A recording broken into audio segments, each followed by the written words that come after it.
I miss the Philippines, so I ordered some Jollibee Binaang! Saya ba or sarap? Jollibee!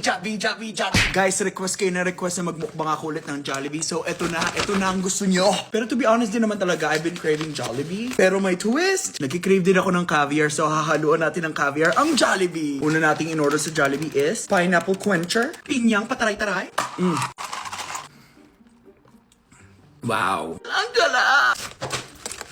French fries. Malutong pa. Malutong pa sa mura ng nanay ko nung bata ako.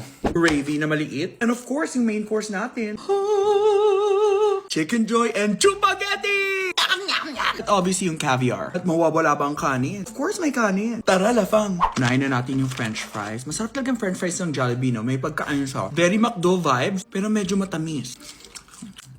Sausaw natin siya sa gravy. Maliit lang yung gravy na nakuha ko eh. To be honest guys, nagbabawas ako lately. So hindi pang fiesta ang order natin today. Cheers.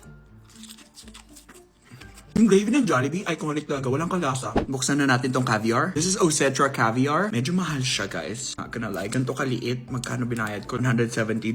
Pero, paborito ko kasi ang caviar. Miss ko ang Filipino food. At na-miss ko rin yung shala na food. So sila pagsamahin. Ito na siya guys. Oh my gosh. Tignan nyo. Napakaganda. And then gagamitin natin tong kutsara made out of pearls. Dapat talaga ganitong kutsara gamitin mo. Kasi kapag metal yung ginamit mo, masisira yung caviar. Yum. Let's do a caviar bump. Cheers! Kalibog sa sarap. Actually, halo natin siya sa french fry. Ay! Nalaglag. Kano rin yan. Ayan.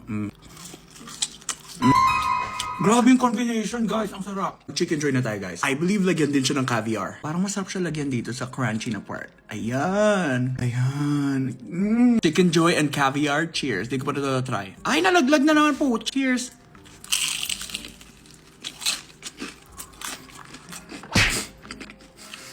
Yung lasa and yung flavor naglalaro sa bunganga ko. Nagdananay tata. Kanin? What if chicken skin and then rice and then isang kabundok na caviar? Tingnan nyo. Yum! Cheers! Oh my God! Maalat, malinamnam, crunchy. Guys, confirm na, uuwi ako this year. I'm so excited! Gusto ko ma-meet yung mga followers ko. Gusto ko sila mayaka. Basta naligo Mga mag-chupageti na tayo. Parang naparami ng sauce.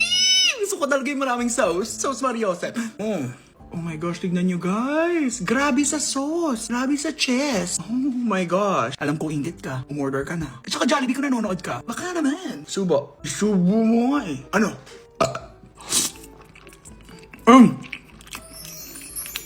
Daming sauce. Ang sarap. Luan natin ng caviar. Sana naman di na ito malaglag.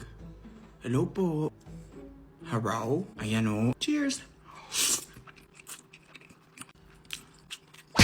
Hindi ko naman nalasahan yung caviar. Sayang. Ano ba yan? Huwag niyo halo sa chupageti. Sa fried chicken, sa fries. Yes. Chupageti, wag. Isa pang fries and caviar. Grabe tong combination na to, guys. Ayan. Cheers. Guys, tsaka nga pala, maraming salamat sa suporta nyo. Napakarami kong supporters na Filipino. Honestly, super dream come true talaga siya para sa akin. Kasi syempre yung background ko, di ba, is Filipino. Lumaki ako sa Maynila. Big part of my life is being Filipino. For me to celebrate my Filipino-ness and for you to celebrate yung pagka-Pilipino ko, it means so much to me. Maraming salamat po. At tama na ang daldal ko. Isubuko na to. Cheers.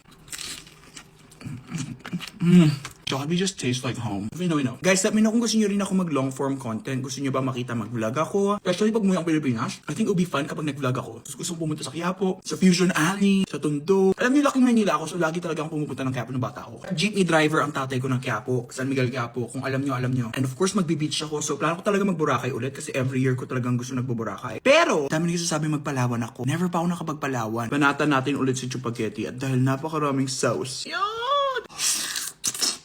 Medyo nabusog na ako, guys. And guys, tag yung mga favorite Filipino makeup brands nyo para malaman ko kung anong mga gusto nyong brands na makita na ginagamit ko. Ito, last bite na. Chicken Joy, caviar. Tingnan yung grabe, ang sarap. Cheers, guys. Panalo yung combination. Yan.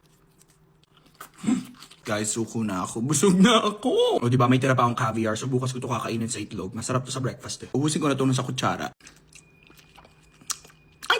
So yun na nga guys, maraming salamat sa suporta nyo. Napakabait nyo. Follow ka na kung hindi ka pa naka-follow.